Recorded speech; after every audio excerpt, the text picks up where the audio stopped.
के लिए श्रद्धालु दूर दूर से आते हैं। अगर आप भगवान शिव और भगवान विष्णु दोनों के भक्त हैं, तब आज मैं आपको एक ऐसे मंदिर के दर्शन करवाने जा रहा हूँ जहाँ आप एक साथ इनके दर्शन कर सकते हैं। मैं बात कर रहा हूँ उड़ीसा की राजधानी भुवनेश्वर में स्थित प्रसिद्ध लिंगराज मंदिर की। यह मंदिर भारत के सबसे प्राचीन और महत्वपूर्ण मंदिरों में से एक है, जो अपनी अद्भुत वास्तुकला, धार्मिक महत्व और ऐतिहासिक मूल्यों के लिए जाना जाता है। यह भुवनेश्वर का मुख्य मंदिर है और इस नगर के सबसे प्राचीन मंदिरों में से एक है।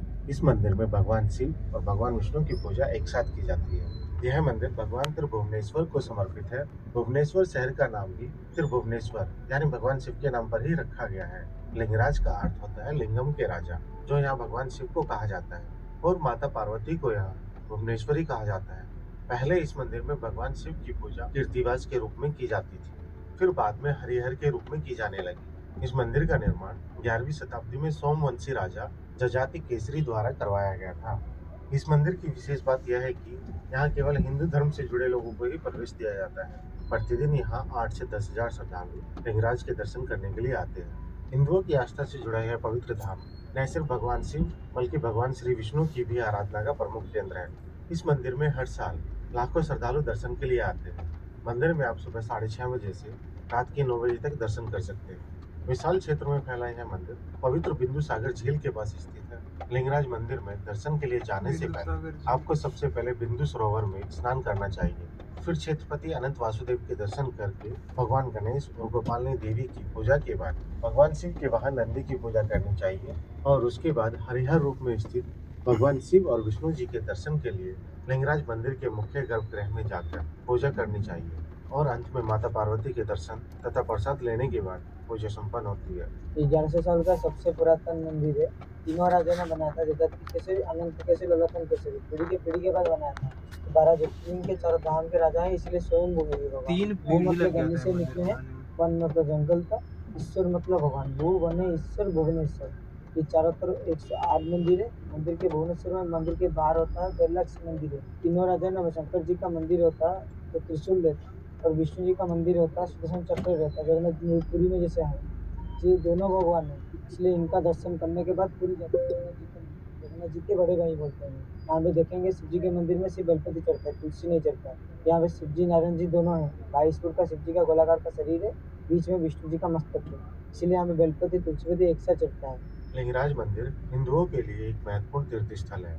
मंदिर के मुख्य प्रवेश द्वार को सिंह द्वार कहा जाता है। द्वार के दोनों ओर शेर की मूर्तियां बनी हुई है। मंदिर में सिंह द्वार से प्रवेश करते ही आप एक विशाल प्रांगण में प्रवेश करते हैं। ऐसी मान्यता है कि भगवान शिव और विष्णु दोनों इस मंदिर में साक्षात विराजमान हैं।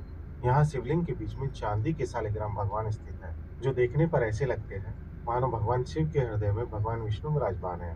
लिंगराज मंदिर में पूजे जाने वाला शिवलिंग स्वयंभू है, जिसके बारे में माना जाता है कि इसका व्यास 8 फीट और ऊंचाई 8 इंच है।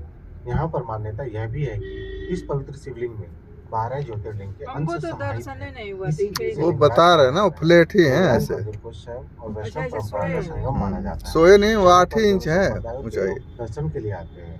मंदिर के प्रमुख भाग यानी गर्भगृह को देउल कहते हैं, जबकि उससे जुड़ा दूसरा भाग जगमोहन कहलाता है। मंदिर के दूसरे भाग के सामने नृत्य मंडप और भोग मंडप है। जगन्नाथ मंदिर की तरह ही यहाँ का महाप्रसाद भी भक्तों के बीच बहुत प्रसिद्ध है। यह मिट्टी के बर्तनों में पुजारियों द्वारा तैयार किया जाता है। पहले इसका भोग भगवान को लगाया जाता है और फिर भक्तों में बांटा जाता है। लिंगराज मंदिर के प्रांगण में चारों ओर 100 से अधिक छोटे छोटे मंदिर हैं, जो अन्य देवी देवताओं को समर्पित है। मंदिर परिसर में भगवान गणेश, कार्तिकेय, माँ गौरी के भी मंदिर बने हुए हैं। यह मंदिर कलिंग वास्तुशैली का अनुपम उदाहरण है। लिंगराज मंदिर का प्रांगण 150 मीटर वर्गाकार क्षेत्र में फैला हुआ है, जिसकी 40 मीटर की ऊंचाई पर कलश लगाया गया है। इस मंदिर का निर्माण कलिंग और उड़िया शैली में किया गया है। इस मंदिर को बनाने के लिए मलबा पत्थरों का प्रयोग किया गया है। दूर से देखने पर यह मंदिर चारों ओर से लंबी पुष्प मालाएं या फूल के मोटे गजरे पहने हुए दिखाई देता है। कहते हैं कि मध्य युग में यहाँ 7,000 से अधिक मंदिर और पूजा स्थल थे, जिनमें से अब लगभग 500 ही शेष बचे हैं। इसीलिए इसे मंदिरों का शहर भी कहा जाता है। ऐसी मान्यता है कि लिंगराज मंदिर से होकर एक नदी गुजरती है। इस नदी के जल से ही मंदिर के पास स्थित बिंदु सागर हमेशा जल से भरा रहता है। साल में एक बार लिंगराज की छवि को बिंदु सागर झील के केंद्र में स्थित जल मंदिर तक ले जाया जाता है। कहा जाता है कि यहाँ पर माता पार्वती ने कीर्ति और वासा नाम के 2 राक्षसों का वध किया था, और लड़ाई के बाद जब उन्हें प्यास लगी तो भगवान शिव ने यहाँ पर एक सरोवर का निर्माण कर सभी नदियों का आह्वान किया था।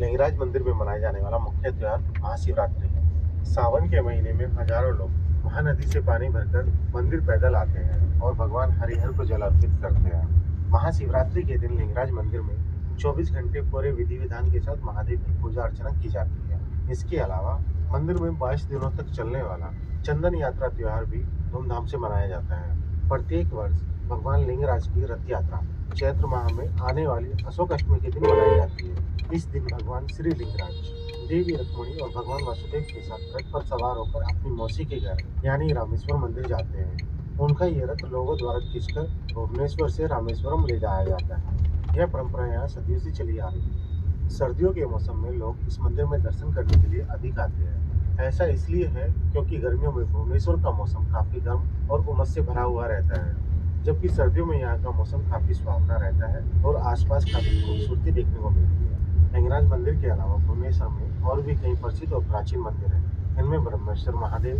भास्करेश्वर महादेव, मुक्तेश्वर महादेव, केदारेश्वर महादेव, राजा रानी तथा परशुरामेश्वर महादेव सबसे प्राचीन मंदिर माने जाते हैं।